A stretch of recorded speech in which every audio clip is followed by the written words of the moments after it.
ऐसी ही बेहतरीन कहानियाँ सुनने के लिए केपी नॉवल चैनल को लाइक, शेयर और सब्सक्राइब करें।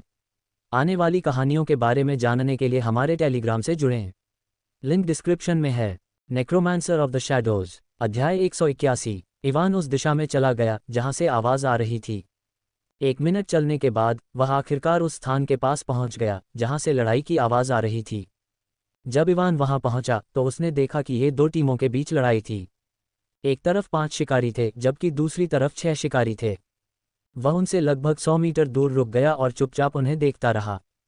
बी रैंक के शिकारियों में से एक यान आगे बढ़ा और अपने प्रतिद्वंद्वी पर अपनी तलवार से वार किया, जो तेज रोशनी से भरी हुई थी। बेन, दूसरे बी रैंक के शिकारी ने जब तेज तलवार को अपनी ओर आते देखा तो वह पीछे नहीं हटा और अपने चेहरे पर उग्र भाव के साथ उस पर मुक्का मारा। उसकी मुट्ठी सुनहरी रोशनी से चमक रही थी और उसके पीछे बहुत ताकत थी। क्लैंग, धातु के धातु से टकराने की आवाज गूंजी और शक्तिशाली शॉकवेव के कारण उनके आसपास की जमीन नष्ट हो गई। प्रभाव के कारण बेन और यान दोनों पीछे हट गए, लेकिन वे 1 सेकंड के लिए भी नहीं रुके और एक बार फिर आगे बढ़ गए। बी रैंक के दोनों शिकारी बहुत तेजी से आगे बढ़ रहे थे और जब उनके हथियार एक दूसरे से टकराए तो इवान उनकी हरकतों का अनुसरण भी नहीं कर पाया। लेकिन इवान के अवलोकन से वह बता सकता है कि वे दोनों अपनी पूरी शक्ति का उपयोग नहीं कर रहे थे और सामान्य रूप से लड़ रहे थे। जिस चीज ने इवान का सबसे अधिक ध्यान खींचा वह थी तलवार चलाने वाले यान की शक्ल। उस आदमी ने एक सफ़ेद लंबा लबादा पहना हुआ था और उसके लंबे काले बाल एक छोटी सी चिकनी रस्सी से बंधे हुए थे। उसकी शक्ल उन साधकों से मिलती जुलती है जिनका उल्लेख मैंने अपने पिछले जीवन में पढ़े उपन्यासों में किया है, इवान ने अपनी ठुड्डी को रगड़ते हुए कहा। क्या इसका मतलब यह है कि यह आदमी साधकों के महान कौशल भी जानता है, जैसे मूंगफली से बुद्ध की हथेली को कुचलना और गाजर काटने वाली तलवार से वार करना? इवान ने बुदबुदाया और अवचेतन रूप से अपने पैरों को बंद कर लिया और अपने गाजर और मूंगफली को अपने हाथ से ढक लिया। भले ही मैं बहुत ज़्यादा सोच रहा हूँ, फिर भी मुझे यहाँ से निकल जाना चाहिए। इस दुनिया में कुछ भी असंभव नहीं है। उन उपन्यासों में अधिकांश खेती करने वाले कमीने बहुत घमंडी थे और सोचते थे कि वे ब्रह्मांड के बच्चे हैं जो हर किसी से लड़ने की कोशिश करते हैं, इवान ने कहा और वहां से जाने ही वाला था कि उसने किसी को देखा और रुक गया। उन बी रैंक के शिकारियों से बहुत दूर नहीं, एक सी जोड़ रैंक का शिकारी 2 शिकारियों के खिलाफ अकेले लड़ रहा था। क्या ये जाल वाला पात्र नहीं है यार? इवान ने उस व्यक्ति को देखकर बुदबुदाया जो 2 शिकारियों के खिलाफ लड़ रहा था। उसका एक प्रतिद्वंद्वी सी जोड़ रैंक का था जबकि दूसरा सी रैंक का था। इवान उस जाल वाले आदमी को देखकर अवाक रह गया। उसके अवाक रहने का कारण यह था कि वह आदमी सी जोड़ रैंक पर पहुंच गया था और पहले से भी अधिक सुंदर हो गया था। जब इवान ने उन 2 शिकारियों को देखा जो उसके खिलाफ लड़ रहे थे तो उसने देखा कि उनके चेहरे लाल हो गए थे। उनके हाव भाव देखकर इवान को यकीन नहीं हुआ कि वे दोनों गुस्से की वजह से लाल हो गए थे या शर्मिंदगी की वजह से। अचानक जाल वाले ने उसके चारों ओर कुछ बीज फेंके। बड़ो, उसके सुंदर मुंह से एक मर्दाना आवाज निकली और उसने जो बीज फेंके थे वे बड़े फुर्तीले बेलों में बदल गए जो उन 2 शिकारियों पर चाबुक की तरह हमला कर रहे थे।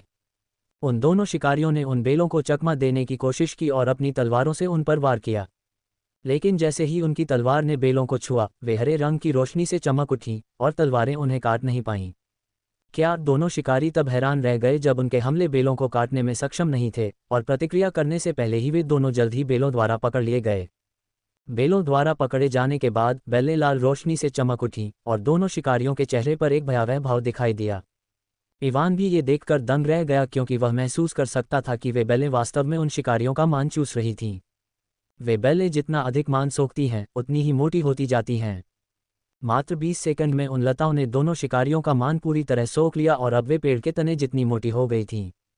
अपना सारा मान खोने के बाद दोनों शिकारी बेहोश हो गए। बेहोश होने के बाद जाल वाला आदमी मुस्कुराया और अपना हाथ हिलाया। जब उसने अपना हाथ हिलाया तो दोनों शिकारी दूर फेंक दिए गए और वे लताएं भी गायब हो गईं। जब इवान ने जाल वाले आदमी की मुस्कान देखी तो वह एक पल के लिए स्तब्ध रह गया, लेकिन जब उसे पिछली रात का दुष्स्वप्न याद आया, साथ ही जाल वाले आदमी की मर्दाना आवाज भी, तो वह तुरंत वास्तविकता में वापस आ गया। फ्लैश! अचानक इवान ने एक चमकदार रोशनी चमकती देखी और जब उसने उस दिशा में देखा तो उसने देखा कि एक महिला शिकारी उड़ गई थी। वह एक सी रैंक की शिकारी थी और एक अन्य सी रैंक की महिला शिकारी से लड़ रही थी। जो महिला उड़ गई थी वह उन 2 शिकारियों की टीम की साथी थी जो पहले ही बेहोश हो गए थे। इवान ने जो देखा उससे बी रैंक का शिकारी इयान भी जाल वाले आदमी का टीम का साथी है। उनकी टीम के अन्य 2 सदस्यों को भी उनकी लड़ाई में बढ़त हासिल थी। मुझे उनकी लड़ाई खत्म होने से पहले ही चले जाना चाहिए, इवान ने बड़बड़ाया और जाने के लिए मुड़ा।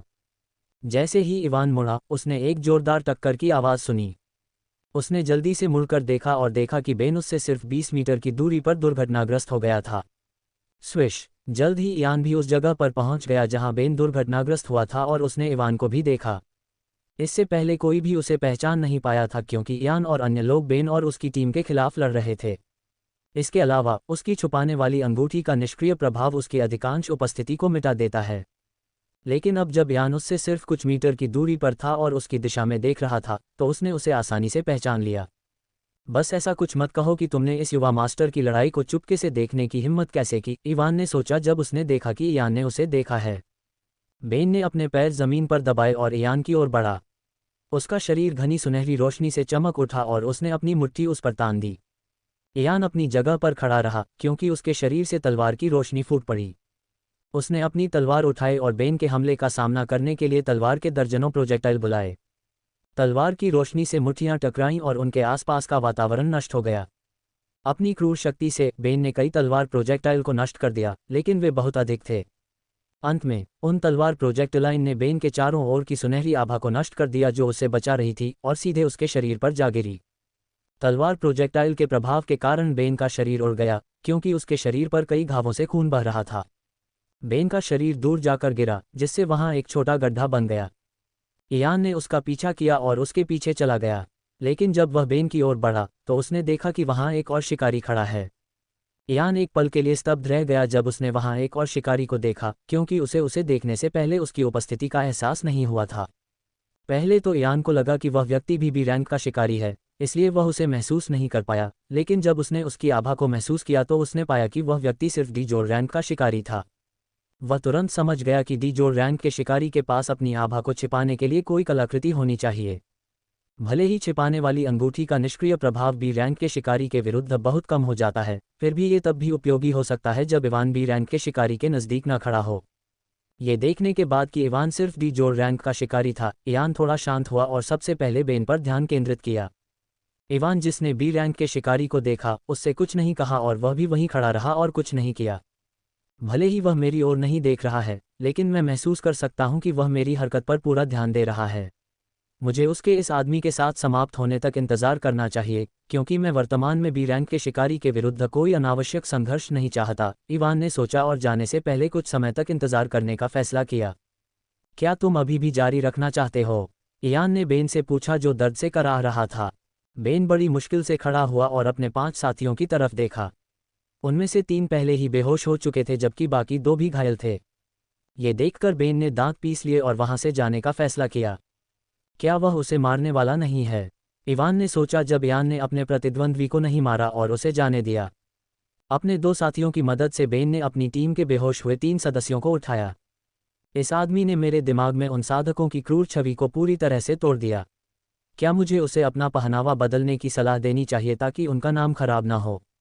इवान ने सोचा जब उसने देखा कि बेन अपने साथियों के साथ कैसे चला गया।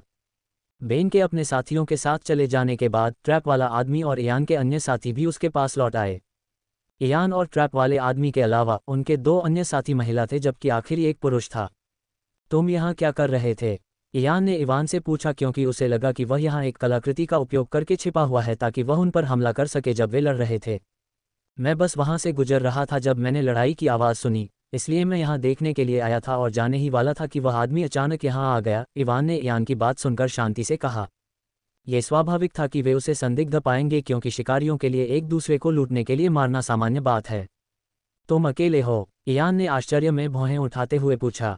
वे वर्तमान में शहर से दूर जा रहे थे और यह एक ऐसा क्षेत्र था जहां आपको कभी कभी सी रैंक के राक्षस मिल सकते हैं। इवान केवल एक डी जोर रैंक का शिकारी था, इसलिए उसे यह अजीब लगा कि वह इस क्षेत्र में अकेले यात्रा कर रहा था। हाँ, इवान ने अपने हाव भाव में कोई बदलाव किए बिना उत्तर दिया। तुम वही व्यक्ति हो जो कल रात उसी गोंडोला पर सवार था? अचानक एक छोटे से मुंह से सपनों को नष्ट करने वाली मर्दाना आवाज़ निकली जिसने सभी का ध्यान आकर्षित किया। इवान ने मुंह हिलाते हुए जाल वाले आदमी को देखा। अब जब उसने अपनी आवाज़ को करीब से सुना तो उसे लगा कि ये दुनिया वाकई अन्यायपूर्ण है। आमतौर पर लोग कहते हैं ये भाव आपके चेहरे पर अच्छा नहीं लगता, लेकिन फिलहाल इवान कहना चाहता था कि यह आवाज़ उसके खूबसूरत चेहरे पर अच्छी नहीं लगती। तुम उसे जानते हो? इयान ने जाल वाले से पूछा जब उसने उसे सुना। हाँ, मैंने उसे कल रात देखा था जब मैं शहर में घूम रहा था, जाल वाले ने कहा और इवान की तरफ देखा। तुम ही थे जिसने उस छोटी लड़की को बचाया था जो पानी में गिर गई थी। इवान ने भी सिर हिलाया जब उसने देखा कि जाल वाला उसकी तरफ देख रहा था। उसका चेहरा देखकर इवान को खुद पर काबू पाना मुश्किल हो रहा था। वह वास्तव में इस जाल वाले को पीटना चाहता था क्योंकि उसने कल रात जो बुरा सपना देखा था। हाँ, वह मैं था। मैं नोहा हूँ, आपसे मिलकर खुशी हुई। अरे, तुम्हारे हाव भाव से मैं देख सकता हूँ कि तुम नोहा को अच्छी तरह पीटना चाहते हो, है न? अचानक नोहा की एक महिला साथी ने इवान से पूछा। इवान ने उस महिला की ओर देखा जिसने अभी अभी बात की थी और उसके चेहरे पर ऐसा भाव था जैसे वह पूछ रहा हो कि उसे कैसे पता चला। मेरी तरफ इस तरह मत देखो। ज्यादातर पुरुष उसे पीटना चाहते हैं, खासतौर पर जब वे उसे दूसरी बार देखते हैं, महिला ने चेहरे पर मुस्कान के साथ कहा। नमस्ते, मैं एवा हूँ। तो मुझे बताओ कि क्या तुम्हें भी कल रात उससे जुड़ा कोई बुरा सपना आया था जिसकी वजह से तुम उसे अच्छी तरह पीटना चाहती हो? एवा की बात सुनकर इवान एक बार फिर दंग रह गया। अब उसे शक होने लगा कि यह महिला लोगों के मन की बात पढ़ सकती है। हे, मेरी तरफ इस तरह मत देखो। मैं आपके मन की बात नहीं पढ़ सकती। बात सिर्फ इतनी है कि इस लड़के के पास एक अनोखी काया है जो कुछ हद तक विशेष है और उसी के कारण आपको एक बुरा सपना आया। एवा ने इवान के हाव भाव देखकर हंसते हुए उससे कहा। मुझे बुरा सपना आया क्योंकि उसका शरीर अनोखा है? इवान ने एवा को अचंभित भाव से देखते हुए पूछा। हाँ, एवा ने सिर हिलाया और एक अजीब सी मुस्कान के साथ कहा, उसका शरीर अनोखा है जिसे ड्रीम ब्यूटी फिजिक कहा जाता है। ये शरीर उसे और अधिक सुंदर बनाने के अलावा और कुछ नहीं करता है और किसी कारण से उसे पहली बार देखने वाले अधिकांश पुरुषों को बुरा सपना आता है। वैसे इसे सटीक रूप से बुरा सपना नहीं कहा जा सकता क्योंकि हमेशा कुछ ऐसे लोग होते हैं जिनकी पसंद अलग होती है। ड्रीम ब्यूटी फिजिक, मुझे ऐसा क्यों लगता है कि यह एक अनोखी फिजिक के बजाय एक घटिया गोली का नाम है? एवा की बात सुनकर इवान अवाक रह गया। उसने इस तरह की फिजिक के बारे में कभी नहीं सुना या पढ़ा। फिर इवान ने सोचा कि एवा ने आखिर में क्या कहा और उसे कल रात का सपना याद आ गया और उसका मुंह फड़कने लगा। कुछ लोगों के लिए इस तरह का सपना दुर्लभ नहीं हो सकता क्योंकि उनके पास एक अलग तरह का बुत होता है, लेकिन उसके लिए यह उसके जीवन का सबसे बुरा सपना था। उसने नोहा को देखा जो किसी कारण से शर्मा रहा था और इवान को उसे मारने का मन हुआ। हे, लगता है कि तुम भी उन बहुसंख्यकों में से हो जो उस सपने को दुर्स्वप्न के रूप में देखते हैं। एवा मुस्कुराए और एक छायादार व्यापारी की तरह अपने हाथों को रगड़ते हुए इवान के करीब आ गई। मुझे बताओ कि तुमने किस तरह का सपना देखा था? क्या तुमने भी खुद को उसके प्रेमी के रूप में पाया जो अलग अलग तरह की जगहों पर जाकर अच्छे खाने का स्वाद लेते हुए और मनोरंजन पार्क में मौज मस्ती करते हुए अपना दिन बिता रहा था? फिर रात में तुमने एक होटल बुक किया और अपने बंधन को और मजबूत बनाने के बारे में सोच रहे थे, लेकिन जब तुम उसके साथ अंतिम चरण पर पहुंचे तो तुमने पाया कि एक गहरी दरार के बजाय तुम्हारी प्रेमिका के पास एक विशाल हाथी की सूंड थी। तुम बहुत अंडरस्को। रुको, इवान अब और नहीं सुन पा रहा था और अपने सामने खड़ी महिला को भयभीत भाव से देख रहा था। हालांकि उसका दुर्स्वप्न बुरा था, लेकिन यह इतना भयानक नहीं था। लेकिन यह महिला अंडरस्को, उसे समझ में ही नहीं आ रहा था कि क्या कहे। जब उसने उसकी टीम के साथियों को देखा तो वह और भी हैरान रह गया। बेन और नोआ शर्मा रहे थे और अलग अलग दिशाओं में देख रहे थे जैसे कि उन्होंने वहां कुछ दिलचस्प देखा हो। इस बीच समूह की दूसरी महिला कोरा और समूह के अंतिम पुरुष जस्टिन की नाक से खून बह रहा था। वह समझ सकता था कि उस महिला की नाक से खून क्यों बह रहा था, लेकिन वह यह नहीं समझ पा रहा था कि जस्टिन की नाक से खून क्यों बह रहा था। फिर उसे एक बार फिर याद आया कि अभी एवा ने कहा था कि कुछ लोग हैं जो इसे बुरा सपना नहीं मानते क्योंकि उनके स्वाद अलग तरह के होते हैं और ऐसा लगता है कि यह न्याय निश्चित रूप से उन लोगों में से एक है। क्या मैंने कुछ गलत कहा? एवा ने इवान से पूछा जब उसने उसे बीच में ही रोक दिया। भले ही तुम पूरी तरह से गलत नहीं थे लेकिन तुम इसे जोर से नहीं कह सकते। इवान ये कहना चाहता था लेकिन वह देख सकता था कि उसके सामने खड़ी लड़की का व्यक्तित्व लापरवाह है और अगर वह ऐसा कहता भी है तो वह उसे अनदेखा कर देगी, इसलिए उसने एक गहरी सांस ली और अपना सिर हिलाया। तुमने कुछ भी गलत नहीं कहा, मैं बस उस सपने को याद नहीं करना चाहता, इवान ने थोड़ा नीचे झुकने के बाद कहा। मुझे पता था, मैं यह अनुमान लगाने में गलत नहीं हो सकता कि नूह से पहली बार मिलने के बाद तुम्हें कैसा सपना आया। एवा ने अपना सिर हिलाया और जोर से कहा। तो फिर मैं यहाँ सिर्फ इसलिए आया क्योंकि मैंने लड़ाई की आवाज़ सुनी थी। चूंकि और कुछ नहीं है इसलिए मैं यहाँ से चला जाऊंगा, इवान ने कहा क्योंकि अभी वह बस वहाँ से जाना चाहता था। पहला कारण ये था कि एवा ने जो कुछ कहा उसे सुनकर वह बहुत शर्मिंदा था, और दूसरा क्योंकि वह अपना और समय बर्बाद नहीं करना चाहता था। क्या तुम हमारे साथ आना चाहोगे? जैसे ही इवान जाने वाला था नूह ने उससे पूछा, तुम अकेले यात्रा कर रहे हो, है न? भले ही संभावना कम है कि तुम यहाँ कुछ सियासी जोड़ रैंक के राक्षसों से मिलो। अगर तुम उनमें से एक भीड़ का सामना करते हो तो तुम उनसे बच नहीं पाओगे। तुम्हारे प्रस्ताव के लिए धन्यवाद, लेकिन मेरी चिंता मत करो। चूंकि मैं अकेला यात्रा कर रहा हूँ इसलिए स्वाभाविक है कि मैंने पर्याप्त तैयारी की है। भले ही मैं अपने सामने आने वाले राक्षसों को हरा न सकूं, लेकिन मुझे पूरा विश्वास है कि मैं उनसे बच निकलूंगा, इवान ने कहा और नूह के प्रस्ताव को विनम्रता से अस्वीकार कर दिया। उनके साथ यात्रा न कर पाने के कई कारण थे। पहला कारण ये था कि अगर वह उनके साथ यात्रा करता है तो उसके लिए रास्ते में मिलने वाले राक्षसों का शिकार करना अधिक कठिन हो जाएगा। दूसरा कारण ये था कि अगर वह उनके साथ जाता है तो वह अपने वायु हेरफेर कौशल का स्वतंत्र रूप से उपयोग नहीं कर पाएगा। वह अभी भी केवल डी जोड़ रैंक का शिकारी था। अगर वह वायु हेरफेर कौशल का उपयोग करता है तो यह बहुत अजीब होगा, और वह सी रैंक तक पहुंचने से पहले किसी भी तरह की अनावश्यक समस्या नहीं चाहता है। अंतिम और सबसे महत्वपूर्ण कारण स्पष्ट रूप से वह व्यक्ति था जिसने उसे उनके साथ यात्रा करने के लिए कहा था। भले ही उसका दुष्स्वप्न उतना भयानक नहीं था जितना एवा ने वर्णन किया था, फिर भी यह उसके लिए एक काली याद थी जिसे वह याद नहीं करना चाहता था। अगर वह उनके साथ जाता है तो वह बार बार उसका चेहरा देखेगा और उस दुष्स्वप्न की याद उसके सिर में घूमती रहेगी। ओह, तो फिर अपना ख्याल रखना। नूह ने इवान की बात सुनकर अपना सिर हिलाया और थोड़ा निराश लग रहा था कि वह उनके साथ नहीं जा रहा था। इवान ने जब उसकी निराश अभिव्यक्ति देखी तो उसके रोंगटे खड़े हो गए। यह आदमी निराश क्यों है? मुझे मत बताओ कि उसे भी एक अजीबोगरीब शौक है और वह कुछ ऐसा सोच रहा था जो उसे नहीं सोचना चाहिए था। इवान ने सोचा और वहां से भागने का फैसला किया। तुम लोग भी अपना ख्याल रखना, इवान ने कहा और वहां से ऐसे भाग गया जैसे उसका जीवन इस पर निर्भर करता है। मुझे ऐसा क्यों लग रहा है कि वह यहाँ से भाग रहा है? नूह ने पूछा जब उसने इवान को वहां से भागते देखा। तुम्हें आखिरी व्यक्ति होना चाहिए जो यह सवाल पूछे, एवा ने नूह की बात सुनकर आंखें घुमाते हुए कहा। ठीक है, हमें भी अब चलना चाहिए। हमने पहले ही यहाँ बहुत समय बर्बाद कर दिया है, इयान ने उनसे कहा और वे भी वहां से चले गए। एरॉन, ऑस्टिन और लायल अन्य शिकारियों से पहले ऑक डैन के स्थान पर पहुंच गए। ऑक का अड्डा एक पर्वत श्रृंखला के भीतर स्थित था और कुछ छोटी चट्टानों से छिपा हुआ था। यही कारण है कि लोग इसे पहले नहीं खोज पाए और यह काफी बड़ा हो गया। जब शिकारी संघ को ऑक के अड्डे के बारे में खबर मिली और उन्होंने इसकी जांच की तो वे ये पता नहीं लगा पाए कि यह ऑक का अड्डा कैसे बना। लेकिन कुछ लोगों ने अनुमान लगाया कि इस पर्वत श्रृंखला के भीतर एक तहखाना हो सकता है, और क्योंकि किसी ने लंबे समय तक उस तहखाने को साफ नहीं किया, इसलिए एक तहखाना टूट गया और इन ऑक ने तहखाने से बाहर आने के बाद यहाँ एक अड्डा बना लिया। वे बहुत ज्यादा हैं, आरोन ने आगे बढ़ रहे ऑक को देखते हुए कहा। आरोन और अन्य दो वहां से ऑक को देखते हुए आकाश में तैर रहे थे। वे चारों आसपास उड़ गए और वहां ऑक को देखा। 5 मिनट के बाद उन्होंने ऑक को देखना बंद कर दिया और पहाड़ से कुछ दूर उतर गए। मुझे लगता है कि कुछ गड़बड़ है, तीनों के उतरने के बाद ऑस्टिन ने भौहें सिकोड़ते हुए कहा। हाँ, वहाँ बहुत से नए डी और डी जोड़ रैंक के ऑक हैं। पिछली बार बहुत कम डी और डी जोड़ रैंक के ऑक थे, लेकिन डी और डी जोड़ रैंक के ऑक की संख्या में 2 गुना वृद्धि हुई है। ऑस्टिन की बात सुनकर लैला ने अपना सिर हिलाया। ये नए ऑक कहाँ से आए? एरॉन भी भ्रमित था और उसने पर्वत श्रृंखला की दिशा में देखा।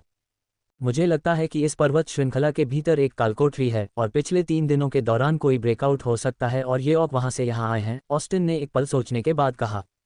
लेकिन अगर वास्तव में कोई कालकोठरी है तो ये बहुत उच्च स्तर की होनी चाहिए क्योंकि यहाँ इस डैन में ए रैंक के ऑक भी हैं, और अगर पिछले कुछ दिनों में उस कालकोठरी में कोई ब्रेकआउट हुआ था तो केवल डी और डी जोड़ रैंक के ऑक की संख्या में वृद्धि क्यों हुई? ऑस्टिन की बात सुनकर लैला ने संदेह भरी आवाज में कहा, अगर कोई ब्रेकआउट होता तो दूसरे ऑक की संख्या भी बढ़नी चाहिए थी। लैला की बात सुनकर आरोन और ऑस्टिन दोनों चुप हो गए। तीनों ही उलझन में थे कि ये नए ऑक कहाँ से आए हैं। जैसे ही वे सभी सोच रहे थे, पूरे क्षेत्र में एक शक्तिशाली दहाड़ गूंजी, साथ में गरज के साथ। जब हारून और अन्य लोगों ने वह दहाड़ सुनी तो उनके चेहरे बदल गए और वे गंभीर चेहरे के साथ ऑक डैन की दिशा में देखने लगे। अभी जो दहाड़ सुनाई दी, ऑस्टिन ने अपने चेहरे पर एक गंभीर भाव के साथ पर्वत श्रृंखला को देखते हुए कहा। यह निश्चित रूप से एक ए रैंक ऑक की दहाड़ थी और यह एक ऑक है जो प्रकाश तत्व का उपयोग कर सकता है, लायल ने अपने भावों के साथ समान रूप से गंभीर भाव के साथ कहा। पहले उन्होंने सोचा था कि डैन में ए रैंक ऑक एक सामान्य ऑक होगा जो तत्व कौशल का उपयोग नहीं कर सकता है, लेकिन उस दहाड़ और गड़गड़ाहट की आवाज़ सुनने के बाद उन्हें यकीन हो गया कि डैन में मौजूद 2 ए रैंक ऑक में से एक बिजली तत्व का उपयोग कर सकता है।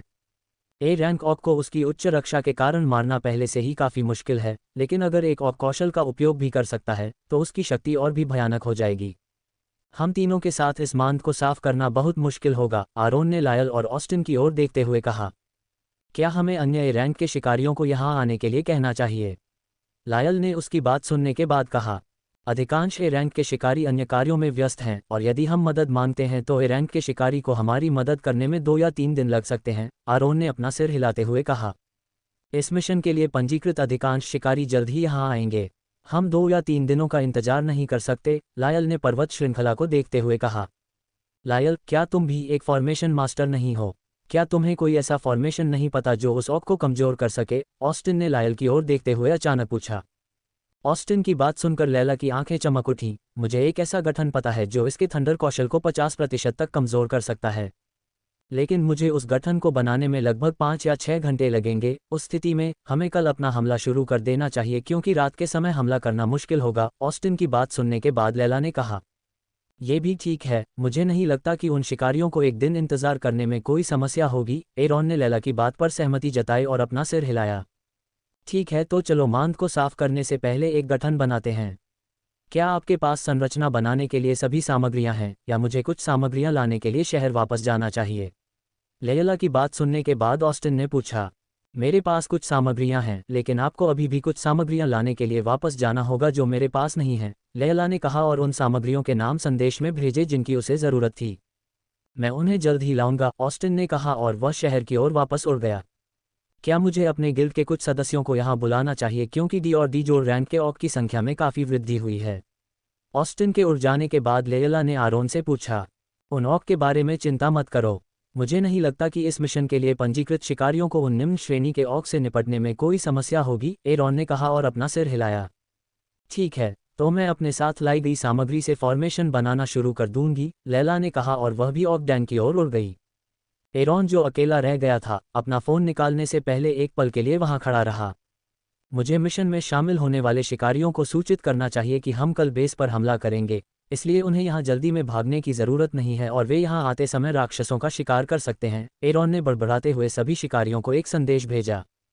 अंत में एक और कोर, इवान ने बड़बड़ाते हुए एक सी रैंक कोर को अपने मुंह में डाला जिसे उसने बंदर जैसे राक्षस से निकाला था।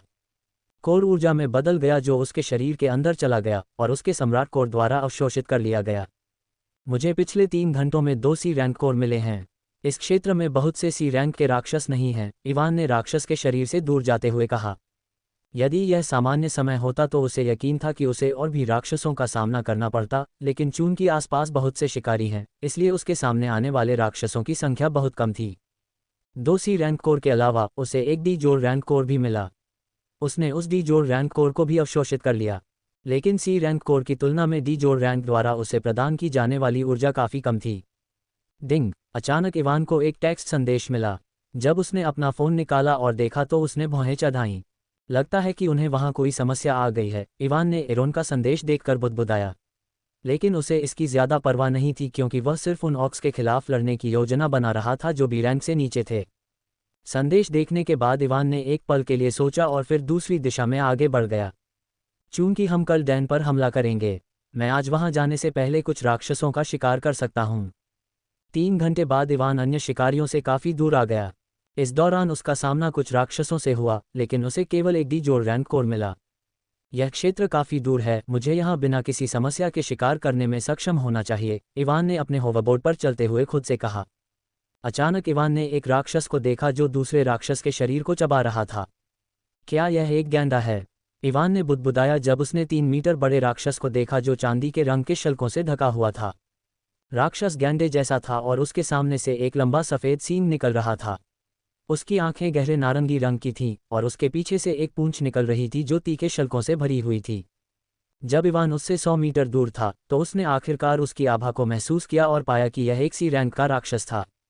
उसने ये भी देखा कि जिस राक्षस को वह खा रहा था वह भी एक सी रैंक का राक्षस था और हाल ही में मारे गए। मृत राक्षस का अधिकांश शरीर अभी भी ठीक था और देखने से यह स्पष्ट था कि गैंडे ने उसे खाना शुरू कर दिया था। उस मृत राक्षस का भी एक कोर हो सकता है। इवान होवरबोर्ड से नीचे कूद गया और तेजी से गैंडे की ओर बढ़ा। अपने छुपाने वाली अंगूठी के निष्क्रिय प्रभाव के कारण गैंडा इवान को नहीं पहचान पाया जब वह उसकी ओर बढ़ा। मैना सुदृढ़ीकरण का उपयोग करते हुए इवान तुरंत गैंडे के सामने आ गया। गैंडे के सामने पहुंचने के बाद उसने अपनी मुट्ठी कस ली और गैंडे के प्रतिक्रिया करने से पहले ही उसने अपनी मुट्ठी उसके तराजू से ढके चेहरे पर मार दी।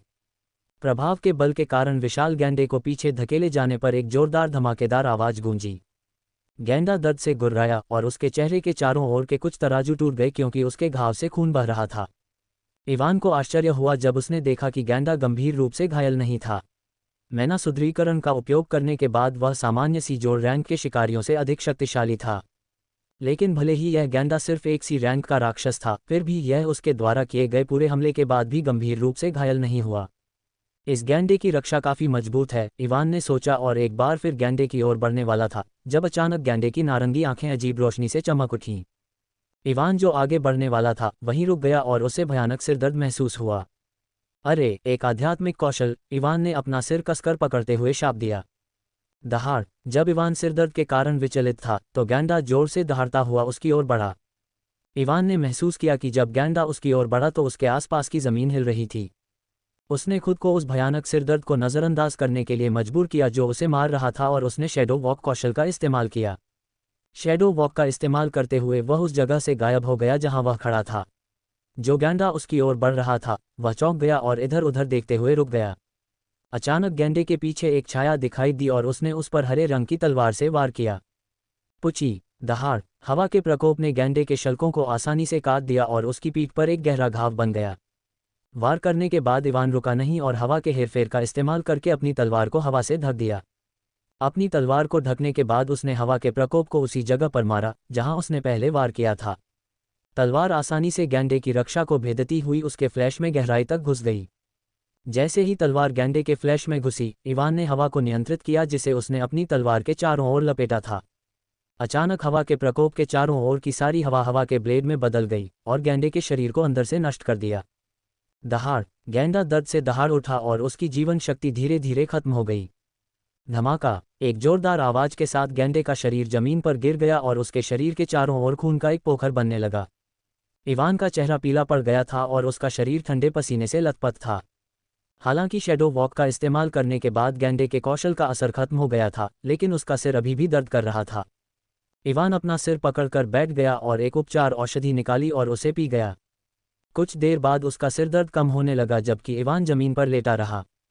कुछ गड़बड़ है, इवान ने गहरी सोच में बुदबुदाते हुए कहा। सी रैंक के राक्षस द्वारा डाला गया आध्यात्मिक कौशल मुझे इतना बुरी तरह कैसे प्रभावित कर सकता है? क्या मेरी आध्यात्मिक शक्ति सी रैंक के राक्षस से भी कमजोर है, या मेरी आत्मा में कोई समस्या है? आध्यात्मिक कौशल वे कौशल हैं जो सीधे आपकी आत्मा और मन को प्रभावित कर सकते हैं। इससे पहले गैंडे ने एक आध्यात्मिक कौशल का इस्तेमाल किया था जो सीधे उसके मन को प्रभावित करने में सक्षम था। इवान जो जानता है उसके अनुसार आध्यात्मिक कौशल की शक्ति आपकी आत्मा की ताकत पर निर्भर करती है। इवान खुद आत्मा और आध्यात्मिक कौशल के बारे में ज़्यादा नहीं जानता है क्योंकि उनके बारे में ज़्यादा जानकारी उपलब्ध नहीं है, लेकिन वह जानता है कि आपकी आत्मा जितनी मजबूत होगी, आपकी आध्यात्मिक कौशल उतनी ही शक्तिशाली होगी। और अगर आप आध्यात्मिक कौशल का इस्तेमाल किसी ऐसे व्यक्ति के खिलाफ करते हैं जिसकी आत्मा शक्ति आपसे ज़्यादा मजबूत है, तो इस बात की बहुत ज़्यादा संभावना है कि कौशल उस पर काम नहीं करेगा और आपको इसके कारण प्रतिक्रिया भी मिल सकती है। राइनो से मिलने से पहले इवान ने कभी किसी ऐसे व्यक्ति का सामना नहीं किया जिसने उसके खिलाफ आध्यात्मिक कौशल का इस्तेमाल किया हो, लेकिन राइनो का सामना करने के बाद इवान को संदेह होने लगा कि उसकी आत्मा काफ़ी कमज़ोर है। जब राइनो ने अपना कौशल इस्तेमाल किया तो उसे लगा कि उसका सिर फटने वाला है। उसे यकीन नहीं था, लेकिन उसे लग रहा था कि अगर वह शैडो वॉक का इस्तेमाल करके बच नहीं पाता तो उसका सिर उस समय सचमुच फट सकता था। वह राइनो सिर्फ एक सी रैंक का राक्षस था और भले ही वह अपने सम्राट कोर को ध्यान में न रखे, उसका प्राइम कोर पहले से ही डी जोर रैंक पर है। भले ही डी जोर रैंक और सी रैंक के बीच का अंतर काफ़ी बड़ा है, फिर भी उसे लगा कि उस कौशल का प्रभाव बहुत अधिक था। क्या उस गैंडे का कौशल बहुत शक्तिशाली था या मेरी आत्मा में कोई समस्या है? इवान ने बैठते हुए बुदबुदाया। अगर यह पहला मामला है तो वह सिर्फ एक दुर्लभ राक्षस से मुठभेड़ करने के लिए बदकिस्मत था जिसके पास एक शक्तिशाली आध्यात्मिक कौशल था। लेकिन अगर ये दूसरा मामला है तो वह जानता था कि वह बहुत बड़ी मुसीबत में है।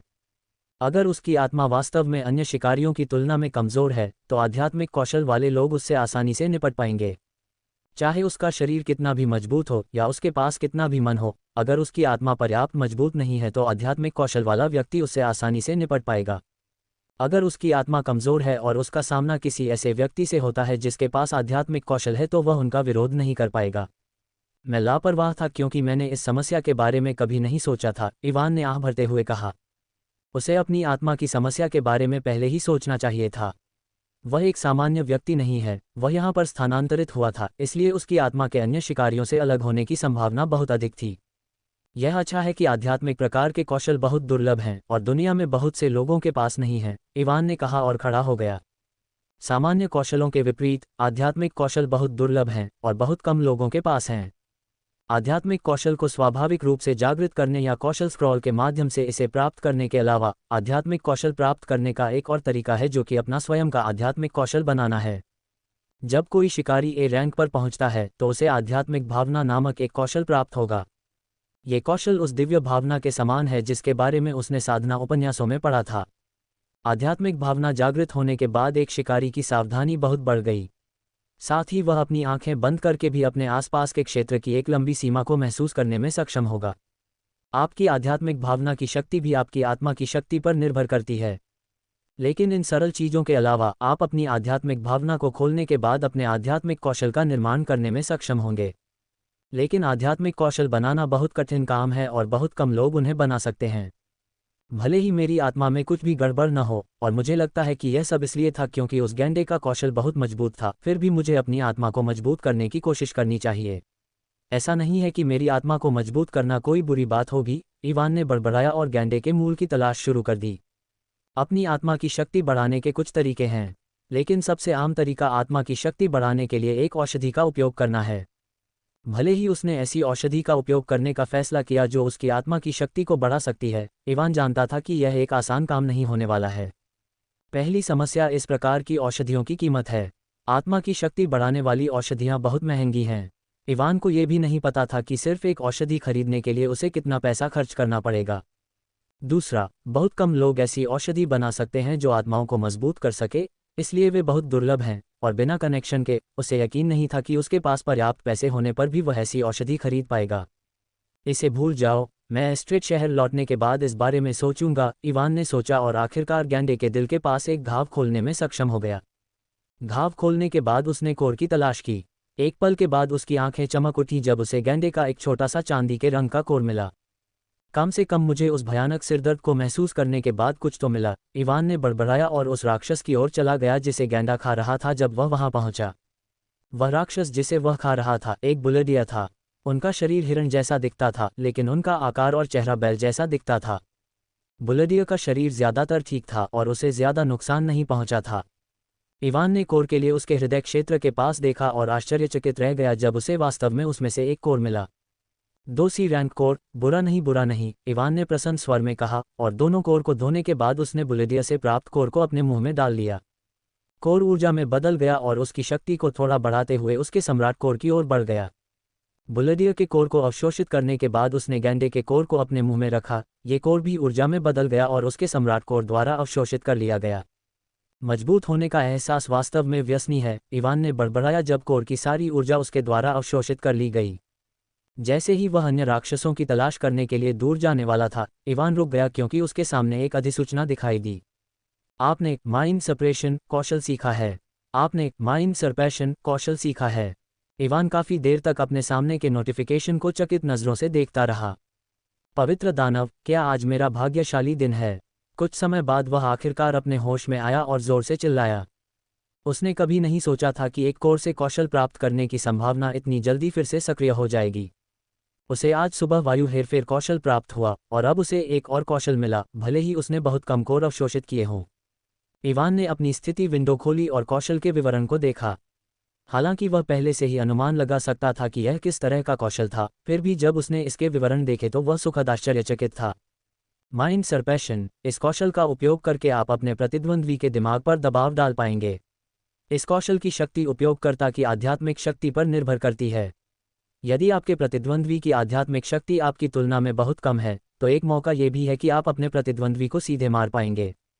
जैसा कि अपेक्षित था, ये वही आध्यात्मिक कौशल है जिसका गैंडे ने मुझ पर प्रयोग किया था, इवान ने कौशल का विवरण पढ़ने के बाद बड़बड़ाया। साथ ही उसने कौशल के अंतिम विवरण पर ध्यान दिया। यदि आध्यात्मिक शक्ति में बहुत अंतर है, तो ये कौशल सीधे दुश्मन को भी मार सकता है। इवान को याद आया कि जब गैंडे ने उस पर इस कौशल का प्रयोग किया था, तो उसे कैसा लगा था कि उसका सिर फटने वाला है। कौशल का विवरण पढ़ने के बाद उसे यकीन हो गया कि उसकी आध्यात्मिक शक्ति बहुत कम है। इसका मतलब है कि उसकी आत्मा अन्य शिकारियों की तुलना में कमजोर है। अरे, मैंने अपने पिछले जीवन में जो उपन्यास पढ़ा था, उसने मुझसे झूठ बोला था। उन उपन्यासों में यदि कोई व्यक्ति दूसरी दुनिया में चला जाता है, तो उसकी आत्मा की शक्ति हमेशा अन्य लोगों से अधिक होती है। इवान ने शाप दिया और उसे लगा कि उसका सिर दर्द फिर से आ रहा है। बस इस तथ्य के बारे में सोचना कि उसकी इतनी घातक कमजोरी है, उसे बेचैन कर रहा था। मुझे ग्लोरिया जैसे लोगों से दूर रहना चाहिए, इवान ने बड़बड़ाया जब उसे परीक्षा में भ्रम जैसी कौशल का प्रयोग करने वाली लड़की याद आई। एलुइसन प्रकार के कौशल व्यक्ति के मन और आत्मा को भी प्रभावित करते हैं जो वर्तमान में उसके लिए बहुत खतरनाक है। मैं यहाँ से जाने के बाद उन चीज़ों की तलाश करूंगा जो मेरी आत्मा की शक्ति को बढ़ा सकती हैं, इवान ने बड़बड़ाया और अपनी स्थिति विंडो बंद कर दी। आध्यात्मिक कौशल प्राप्त करने की उसकी खुशी पहले ही फीकी पड़ गई, ये जानने के बाद कि उसकी आध्यात्मिक शक्ति बहुत कमज़ोर है। अपनी वर्तमान आध्यात्मिक शक्ति के साथ वह अन्य शिकारियों के खिलाफ इस कौशल का उपयोग नहीं कर पाएगा। यदि वह किसी ऐसे व्यक्ति के खिलाफ आध्यात्मिक कौशल का उपयोग करने की कोशिश करता है जिसकी आध्यात्मिक शक्ति उससे अधिक है, तो उसे इसके कारण प्रतिक्रिया भी मिल सकती है। स्थिति विंडो बंद करने के बाद इवान ने एक बार फिर आह भरी और वहां से चलने लगा। इवान बहुत दूर नहीं चला, इससे पहले कि वह एक और सी रैंक राक्षस का सामना करता। जिस राक्षस का उसने सामना किया वह एक लाइटिंग घोड़ा था जो अपनी उत्कृष्ट गति के लिए प्रसिद्ध था। लाइटिंग घोड़े को देखने के बाद इवान ने उस पर अपने नए प्राप्त कौशल का उपयोग करने के बारे में सोचा, लेकिन एक पल के विचार के बाद उसने घोड़े पर इसका उपयोग नहीं किया। घोड़ा एक सी रैंक का राक्षस था और गैंडे के साथ अपने पिछले मुठभेड़ से उसे यकीन था कि उसकी आध्यात्मिक शक्ति सी रैंक के राक्षस से कमज़ोर है। अगर वह घोड़े के खिलाफ अपने कौशल का उपयोग करता है तो एक मौका था कि उसे उनकी आध्यात्मिक शक्ति में अंतर के कारण जवाबी हमला झेलना पड़ सकता था। अगर मैं इस कौशल को आजमाना चाहता हूं तो मुझे डी या डी जोड़ रैंक का राक्षस ढूंढना चाहिए, इवान ने सोचा और मैना सुदृढ़ीकरण का उपयोग करके लाइटिंग घोड़े की ओर भागा। मैना सुदृढ़ीकरण का उपयोग करके उसे घोड़े को मारने में ज़्यादा समय नहीं लगा। घोड़े को मारने के बाद जब उसने कोर की तलाश की तो उसे इस बार कुछ भी नहीं मिला। कोर ढूंढना आसान नहीं है, इवान ने खुद से कहा और वहां से चला गया। 1 घंटे के बाद इवान का सामना एक डी जोड़ रैंक के राक्षस से हुआ। राक्षस एक हमस्टर की तरह देख रहा था और दोपहर की झपकी लेते हुए एक पेड़ की शाखा पर बैठा था। ये हमस्टर मेरे कौशल का परीक्षण करने के लिए एकदम सही है, इवान ने सोचा और धीरे धीरे हमस्टर की ओर चला गया।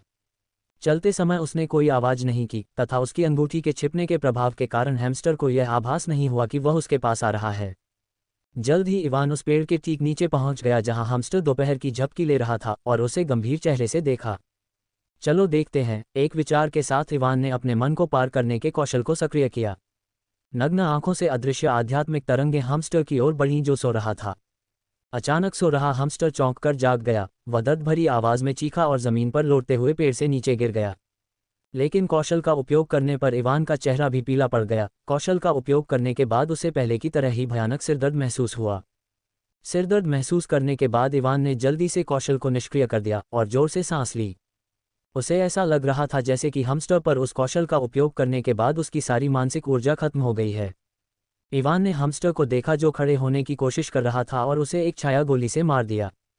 हमस्टर को मारने के बाद वह अपना सिर पकड़कर जमीन पर बैठ गया। हमस्टर पर इस कौशल का उपयोग करने के बाद उसे यकीन हो गया कि उसकी आध्यात्मिक शक्ति डी जोड़ रैंक के राक्षस से भी कमज़ोर है। इवान ने एक उपचार औषधि निकाली और उसे पी लिया। औषधि पीने के बाद भी वह वहीं बैठा रहा क्योंकि उस कौशल का उपयोग करने के बाद वह बहुत कमज़ोर महसूस कर रहा था। ऐसा लग रहा था जैसे उसने 10 दिनों से ज़्यादा नींद नहीं ली हो। हालांकि उसका शारीरिक शरीर ठीक था, लेकिन कौशल का उपयोग करने के कारण उसका दिमाग बहुत थका हुआ था।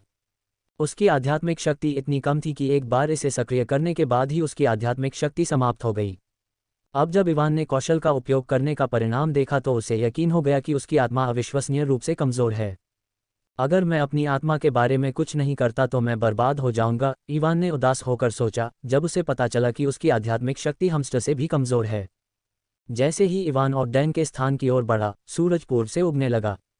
ये पहले से ही अगला दिन था और इवान ने फिलहाल अपनी आत्मा की समस्या के बारे में सोचना बंद करने का फैसला किया।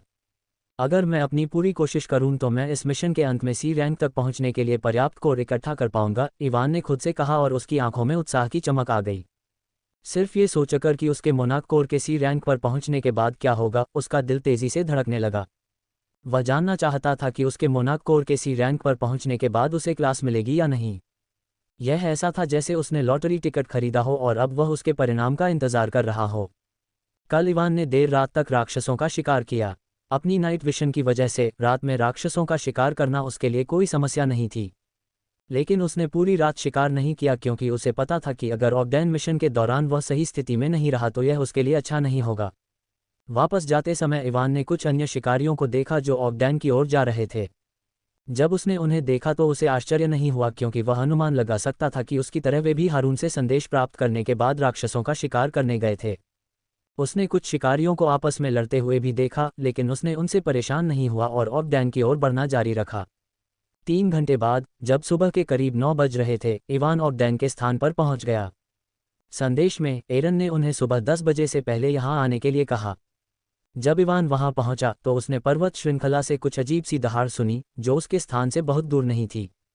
तो ऑक डैन उस पर्वत श्रृंखला में स्थित है, इवान ने सोचा जब उसने उस दिशा से अजीब सी आवाज़ें आती सुनी। जब इवान वहां पहुंचा तो उसने देखा कि ज्यादातर शिकारी पहले से ही वहां मौजूद थे। उसने अनुमान लगाया कि वहां लगभग 350 शिकारी मौजूद थे। उसने आसपास कई टैंक भी देखे और अनुमान लगाया कि कुछ शिकारी कल राक्षसों का शिकार करने नहीं गए थे और एरोन का संदेश मिलने के बाद भी यहां आए थे। कुछ देर इधर उधर देखने के बाद इवान एक पेड़ पर चढ़ गया और वहां बैठ गया। बैठने के बाद जब इवान ने एक बार फिर ऑक डैन की दिशा में देखा तो उसने 2 लोगों को देखा जो वहां आसमान में मंडरा रहे थे। जब इवान ने उन 2 लोगों को देखा तो उसने उन्हें आसानी से पहचान लिया, क्योंकि उन्होंने कवच पहन रखा था। एक ने काला कवच पहना हुआ था जबकि दूसरे ने सफ़ेद कवच पहना हुआ था। वे वहां क्या कर रहे हैं? इवान ने उत्सुकता से सोचा जब उसने देखा कि एरोन और ऑस्टिन ऑक डैन के गहरे स्थान में गंभीर चेहरों के साथ देख रहे थे। वह सुंदरी उनके साथ नहीं है, इवान ने सोचा जब उसने देखा कि लैला उनके साथ नहीं थी। और यह हो गया, लैला ने खड़े होते हुए कहा। वह एक विशाल संरचना के बीच में खड़ी थी और अपने चेहरे पर संतुष्टि के भाव के साथ उसे देख रही थी। गठन पूरा होने के बाद उसने अपनी स्टोरेज रिंग से एक अजीब सी दिखने वाली गोल प्लेट निकाली। प्लेट अलग अलग तरह के रूनों से ढकी हुई थी और व्यास में 10 सेंटीमीटर चौड़ी थी। उसने प्लेट को गठन के बीच में रखा और उसमें थोड़ा मैना डाला। जब उसने प्लेट में मैना डाला तो प्लेट पर मौजूद सभी रून जल उठे। जैसे ही प्लेट पर मौजूद रून जल उठे, लैला द्वारा बनाया गया गठन भी सफ़ेद रंग से जगमगा उठा। कुछ सेकंड के बाद प्लेट और गठन के आसपास की रोशनी फीकी पड़ने लगी, लेकिन रोशनी के साथ साथ गठन और प्लेट भी गायब होने लगे। कुछ ही सेकंड में लैला द्वारा बनाया गया विशाल गठन अजीब प्लेट के साथ गायब हो गया। गठन के गायब होने के बाद लैला हवा में उड़ गई और आरोन और ऑस्टिन के पास आ गई। तुमने गठन कोर को जोड़ा? जब लैला वापस आई तो आरोन ने पूछा। हाँ, कोर जुड़ा हुआ है। अब अगर हम यहाँ इसके खिलाफ लड़े तो यह उस ऑक को कमज़ोर कर सकता है। लैला ने सिर हिलाया और कहा। मुझे डर था कि वे ऑक समझ जाएंगे कि हम क्या कर रहे हैं और पहले हम पर हमला करेंगे। सौभाग्य से उन्होंने कुछ भी करने की कोशिश नहीं की। अब हमारे पास इस मांद को साफ करने का ज्यादा मौका है, ऑस्टिन ने ऑक मांद के अंदर गहराई से देखते हुए कहा, जहां वह रैनकॉक की शक्तिशाली आभा को महसूस कर सकता है। वैसे क्या कोई ऐसी चीज है जिस पर हमें उन ऑक के खिलाफ लड़ते समय ध्यान देना चाहिए? एरोन ने उस जगह को देखते हुए पूछा जहां कुछ पल पहले फॉर्मेशन दिखाई दे रहा था। ज्यादा कुछ नहीं है। हमने फॉर्मेशन को ऊर्जा की आपूर्ति करने के लिए कई कोर का इस्तेमाल किया है, इसलिए इस बारे में चिंता करने की कोई ज़रूरत नहीं है कि इसकी ऊर्जा खत्म हो जाएगी। लेकिन दूसरे फॉर्मेशन की तरह इसकी कमजोरी भी फॉर्मेशन का कोर है।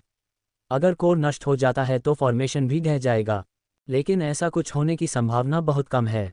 कोर के चारों ओर एक अवरोध है जो इसकी रक्षा करेगा और यह अदृश्य भी है, इसलिए कोई रास्ता नहीं है कि वे ऑक फॉर्मेशन कोर को कुछ भी कर पाएं। लैला ने एरोन की बात सुनने के बाद आत्मविश्वास से भरी आवाज में कहा। तो हम अभी शुरू कर सकते हैं, है ना? ऑस्टिन ने ऑक डैन को लड़ाई के जोश से भरी आंखों से देखते हुए पूछा। थोड़ी देर रुको, 10:00 बजे से पहले अभी भी कुछ समय है। इसके अलावा लैला को भी अपनी कुछ ऊर्जा पुनः प्राप्त करने की आवश्यकता है जो उसने कोर को स्थापित करने के लिए उपयोग की थी। एरोन ने ऑस्टिन की बात सुनकर कहा। अपनी तैयारी पूरी करने के बाद एरोन और अन्य लोगों ने कुछ समय तक प्रतीक्षा की। जब सुबह 10:00 बजे थे तो वे सभी उस स्थान की ओर उड़ गए जहां शिकारी इकट्ठा हो रहे थे। जब वे वहां पहुंचे तो उन्होंने देखा कि शिकारियों की संख्या पहले ही 350 के निशान को पार कर चुकी थी। जब उन्होंने ये देखा तो वे काफ़ी संतुष्ट थे। उन्हें विश्वास था कि इस संख्या के साथ वे ऑक डैन को साफ करने में सक्षम होंगे। शिकारियों को कुछ देर तक देखने के बाद अगले ही पल हारून ने अंततः अपना मुंह खोला और उन्हें ऑक मांद की नवीनतम स्थिति के बारे में बताया। ऑक डैन का क्षेत्र काफ़ी बड़ा था और वे अलग अलग जगहों पर बिखरे हुए थे। डैन को बेहतर तरीके से साफ करने के लिए आरोन और अन्य रैंक के शिकारियों ने उन्हें अलग अलग जगहों से ऑक डैन पर हमला करने का निर्देश दिया। ये भी एक कारण था कि अधिकांश शिकारियों ने टीमें बनाईं। चूंकि वे अलग अलग जगहों से हमला करेंगे, इसलिए उनके लिए टीमों में काम करना बेहतर होगा ताकि अगर कुछ अप्रत्याशित हुआ तो वे एक दूसरे की मदद कर सकें। जब शिकारी डैन की ओर बढ़े तो वे ऑक का शिकार करने के लिए सही जगह चुनने के लिए अलग अलग हो गए। आरोन और अन्य लोगों ने पहले ही डैन की टोर लेने के बाद उसका सारांश दे दिया था। उन्होंने उन्हें डी और डी जोड़ रैंक के ऑक की बढ़ती संख्या के बारे में भी बताया। डी और डी जोड़ रैंक के ऑक की संख्या में वृद्धि सुनने के बाद अधिकांश शिकारियों ने परवाह नहीं की और उत्साहित भी हो गए। यहाँ आने वाले अधिकांश शिकारी सी रैंक के शिकारी थे। डी जोड़ रैंक के शिकारी बहुत कम थे और वे सभी दूसरों के साथ मिलकर काम कर रहे थे, इसलिए कोई भी डी और डी जोड़ रैंक के ऑक से नहीं डरता था। हारून से मांद के बारे में विस्तार से सुनने के बाद इवान को ऑक मांद के बारे में एक मोटा मोटा अंदाजा हो गया था। ऑक मांद काफ़ी बड़ी थी और वे मांद में जितना अंदर जाएंगे उतने ही शक्तिशाली ऑक उनका सामना करेंगे। हारून के अनुसार मांद के ए रैंक के ऑक पर्वत श्रृंखला के अंदर गहरे थे। पर्वत श्रृंखला में कई जगहें थीं जहां ऑक स्थित थे और वे हमेशा समूहों में चलते थे। मांद के बाहरी क्षेत्र में उसका सामना ज़्यादातर डी और डी जोड़ रैंक के ऑक से होगा, जबकि अगर वह गहरे क्षेत्र में जाता है तो उसका सामना सी और उच्च रैंक के ऑक से होने लगेगा। मांद में हज़ारों ऑक थे और ज़्यादातर कम रैंक के ऑक पूरे पर्वत श्रृंखला में बिखरे हुए थे। इवान लगभग 30 मिनट तक चला और जब उसने देखा कि उस क्षेत्र में कोई शिकारी नहीं है तो उसने आखिरकार पर्वत श्रृंखला में प्रवेश करने का फैसला किया। हारून और अन्य लोग आकाश में मंडरा रहे थे, उन्होंने अन्य शिकारियों के साथ मांद पर हमला नहीं किया और ए रैंक ऑक का इंतजार कर रहे थे। जैसे ही ए रैंक ऑक बाहर आएंगे वे तुरंत कार्रवाई करेंगे। जो लोग अपनी क्षमता में आश्वस्त थे उन्होंने बाहरी क्षेत्र में ऑक को मार डाला और पर्वत श्रृंखला में गहराई तक आगे बढ़ना जारी रखा। भले ही शिकारियों की टीमें अलग अलग जगहों से पर्वत श्रृंखला में प्रवेश करती थीं और कई छोटी चट्टानों के कारण एक दूसरे से अलग हो जाती थीं, फिर भी इस बात की बहुत अधिक संभावना थी कि वे एक दूसरे से मिल सकते थे क्योंकि पर्वत श्रृंखला में अधिकांश रास्ते एक दूसरे से जुड़े हुए थे। हारून और अन्य रैंक के शिकारियों ने उन्हें एक दूसरे के खिलाफ लड़ने से मना किया, लेकिन इवान अभी भी अपना पूरा ध्यान दे रहा था क्योंकि वह जानता था कि ऐसे कई लोग हैं जो हारून की बातों की परवाह नहीं करते। पहाड़ में प्रवेश करने के 5 मिनट बाद ही इवान ने ऑक के एक समूह को देखा। वे ऑक लगभग 2.5 मीटर लंबे थे और उनकी खाल हल्के हरे रंग की थी। उनके सिर पर बाल नहीं थे और उनके शरीर के हर हिस्से से मांसपेशियां उभरी हुई थीं। समूह में 7 ऑर्क थे, 4 डी रैंक के थे जबकि 3 डी जोड़ रैंक के थे। उन्हें देखकर इवान के होंठ ऊपर की ओर उठे। वह भी अभी मांद में घुसा था और पहले से ही 7 ऑर्क का सामना कर रहा था। जंगल में उसे इस तरह का अच्छा शिकार खोजने से पहले काफ़ी समय तक तलाश करनी पड़ी। एक पल के लिए डी रैंक के ऑर्क को देखने के बाद इवान ने उन पर अपने माइंड सुपरसेंसिंग कौशल का उपयोग करने के बारे में सोचा, लेकिन जब उसे याद आया कि जब उसने डी जोड़ रैंक के हमस्टर पर इसका इस्तेमाल किया तो क्या हुआ था, तो उसने हार मान ली। जहां तक मुझे पता है, अगर मैं उस कौशल का इस्तेमाल करता हूं तो वह ऑर्क सिरदर्द के कारण जमीन पर लौट सकता है। अगर मैं भविष्य में इस कौशल का इस्तेमाल करना चाहता हूं तो मुझे पहले अपनी आध्यात्मिक शक्ति बढ़ाने की कोशिश करनी चाहिए, इवान ने सोचा और उसके हाथ में विंड फ्यूरी तलवार आ गई। उसने मैना सुदृढ़ीकरण का इस्तेमाल किया और एक गोली की तरह 7 ऑर्क के समूह की ओर दौड़ा। वूश! जो ऑर्क आगे था उसे कुछ गुजरने का एहसास हुआ, उसके बाद उसकी दृष्टि काली हो गई। पीछे खड़े ऑर्क घबरा गए जब उन्होंने देखा कि सामने वाले ऑर्क का शरीर 2 हिस्सों में बंटा हुआ था और कोई चीज़ उनकी ओर तेजी से बढ़ रही थी। इवान पहले डी रैंक वाले ऑर्क को साफ साफ काटने के बाद बिना रुके डी जोड़ रैंक वाले ऑर्क की ओर बढ़ गया। अपनी ओर कुछ बढ़ता देख ऑर्क जोर से दहाड़ा और इवान पर मुक्का मारा जो उसकी ओर आ रहा था। हालांकि ऑर्क ने तेजी से प्रतिक्रिया की, लेकिन इवान की नज़र में यह अभी भी बहुत धीमा था। अपनी मौजूदा क्षमताओं के साथ सी रैंक से नीचे के राक्षसों को मारना उसके लिए बच्चों का खेल था। मैना रीइंफोर्समेंट का इस्तेमाल करके वह एक सामान्य सी जोड़ रैंक वाले शिकारी से भी ज़्यादा ताकतवर था। जब ऑर्क का मुक्का उसे लगने वाला था, इवान नीचे झुका और अपनी तलवार को ऑर्क पर सीधा वार किया। ऑर्क की सुरक्षा काफ़ी मजबूत थी, लेकिन बी रैंक की हवा के प्रकोप और मैना रीइंफोर्समेंट का इस्तेमाल करने के बाद इवान की शारीरिक शक्ति के सामने डी जोड़ रैंक वाले ऑर्क की सुरक्षा कांच के टुकड़े की तरह कमज़ोर थी। तलवार ऑर्क के शरीर से टकराए और पिछली तलवार की तरह ही उसका शरीर भी 2 हिस्सों में कट गया। जब अन्य 5 ऑर्क ने देखा कि क्या हुआ तो वे डर गए, लेकिन इवान ने उन्हें कोई मौका नहीं दिया और कुछ ही सेकंड में सभी बचे हुए ऑर्क उसके हाथों मारे गए। यह अच्छी बात है कि मुझे ये तलवार कालोस के स्टोरेज रिंग से मिली। अगर ये तलवार नहीं होती तो मुझे नहीं लगता कि मैं इन ऑर्क को इतनी आसानी से मार पाता, इवान ने बड़बड़ाया और कोर की तलाश शुरू कर दी। जब इवान ने कोर की तलाश पूरी कर ली तो वह हैरान रह गया क्योंकि उसे उन 7 ऑर्क से 3 कोर मिले। 2 डी जोड़ रैंक के थे जबकि आखिरी डी रैंक का था। अब जब मैं इसके बारे में सोचता हूं तो मैं पिछले कुछ दिनों से काफ़ी भाग्यशाली रहा हूं, इवान ने बड़बड़ाया और अपने द्वारा एकत्र किए गए कोर डाल दिए। मैं बस उम्मीद करता हूं कि मेरी किस्मत तब तक बनी रहेगी जब तक मैं अपने लिए पर्याप्त कोर इकट्ठा नहीं कर लेता और बीच में ख़त्म नहीं हो जाता, इवान ने कहा और पर्वत श्रृंखला में और आगे बढ़ना शुरू कर दिया। इवान ऑक डैन में और आगे बढ़ गया। ऑक डैन में प्रवेश किए हुए उसे 1 घंटा हो गया था। इस दौरान उसका सामना कई ऑक से हुआ। इनमें से ज़्यादातर ऑक सिर्फ डी और डी जोड़ रैंक के थे।